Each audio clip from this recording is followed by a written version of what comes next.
Bagaimana sebuah konflik yang dimulai dari perselisihan kecil bisa mengguncang seluruh dunia? Ini adalah pertanyaan yang sering muncul saat membahas Perang Dunia Pertama yang dimulai pada tahun 1914 dan mengubah wajah dunia untuk selamanya. Banyak orang menganggap perang ini sebagai sebuah kejutan besar dalam sejarah. Namun jika kita menyelidikinya lebih dalam, kita akan menemukan bahwa Perang Dunia Pertama tidak terjadi begitu saja. Ada akar sejarah yang panjang dan rumit yang terkadang tersembunyi dalam lapisan-lapisan hubungan politik dan sosial antar negara.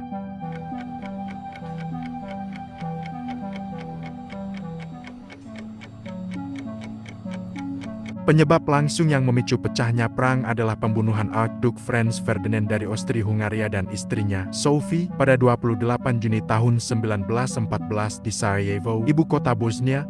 Mereka dibunuh oleh seorang nasionalis Serbia bernama Gavrilo Princip. Meskipun terdengar sepele, kejadian ini menyalakan percikan yang membakar api besar. Austria-Hungaria, yang berambisi mengatasi ketegangan etnis di wilayahnya, segera mengumumkan perang terhadap Serbia, yang akhirnya menarik negara-negara besar Eropa lainnya ke dalam konflik tersebut. Namun, pembunuhan tersebut hanyalah pemicu. Dalam kenyataannya, sistem aliansi yang rumit yang dibentuk selama beberapa dekade sebelumnya memainkan peran penting dalam eskalasi konflik. Eropa pada akhir abad ke-19 dan awal abad ke-20 dibagi menjadi dua blok besar, sekutu yang terdiri dari Inggris, Prancis, dan Rusia, serta kekuatan sentral yang dipimpin oleh Jerman, Austria-Hungaria, dan Italia. Meskipun Italia kemudian beralih pihak, aliansi ini didirikan sebagai bentuk perlindungan antar negara, tetapi alih-alih menciptakan kedamaian, mereka justru memperburuk ketegangan, karena setiap konflik kecil bisa melibatkan seluruh benua. Salah satu faktor utama yang memperburuk ketegangan di Eropa adalah nasionalisme yang semakin menguat di berbagai negara. Setiap negara berusaha menunjukkan kekuatan dan supremasi di kancah internasional. Di wilayah Balkan, yang dikenal sebagai mesin perang Eropa, banyak kelompok etnis yang berusaha melepaskan diri dari kekuasaan kekaisaran besar. Nasionalisme ini juga menyebar ke negara-negara besar, mendorong mereka untuk berkompetisi dalam hal kekuasaan dan wilayah.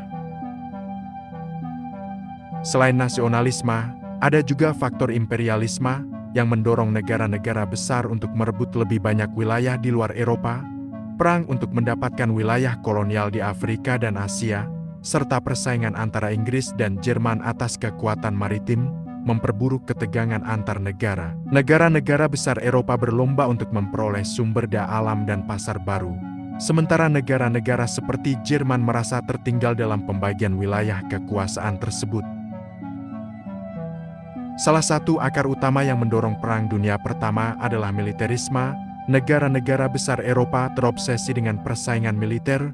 Mereka menghabiskan banyak sumber daya untuk membangun dan memperkuat angkatan bersenjata, termasuk pasukan darat, angkatan laut, dan persenjataan berat. Jerman, dengan rencana Schlieffen yang terkenal, mempersiapkan serangan cepat terhadap Prancis dan Rusia. Sementara Inggris dan Prancis juga mengembangkan kekuatan militer mereka untuk melindungi kepentingan mereka. Pada saat ketegangan semakin memuncak, sistem diplomasi internasional yang seharusnya berfungsi untuk mencegah perang malah gagal mencegah konflik besar ini.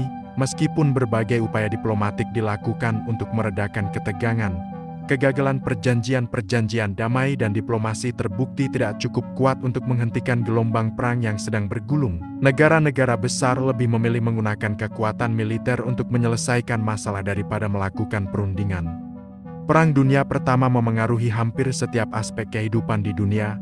Jutaan nyawa melayang, banyak negara mengalami kehancuran total, dan dunia pasca perang jauh berbeda dari sebelumnya. Kejatuhan kerajaan-kerajaan besar seperti Kerajaan Turki Utsmani, Austria-Hungaria, dan Kekaisaran Rusia menciptakan kekosongan kekuasaan yang mengarah pada ketidakstabilan politik. Selain itu, munculnya Amerika Serikat dan Uni Soviet sebagai kekuatan global baru mulai membentuk dunia baru pasca perang.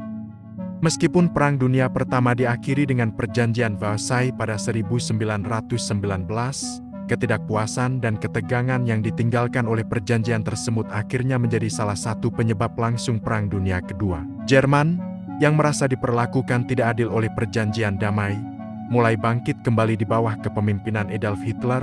keinginan untuk membalaskan dendam dan memperluas wilayah akhirnya membawa dunia ke dalam perang besar lainnya. Perang Dunia Pertama adalah titik balik dalam sejarah dunia. Ia bukan hanya sekedar konflik antara negara-negara besar, melainkan juga perubahan besar dalam tatanan politik, ekonomi, dan sosial global. Dari nasionalisme yang menggebu, hingga imperialisme yang merajalela, dan militerisme yang tak terkontrol, semuanya berkontribusi pada pecahnya perang yang mengubah dunia. Dampaknya yang terasa hingga kini menunjukkan bahwa konflik antar negara besar bisa memiliki konsekuensi jauh lebih besar dari yang kita bayangkan.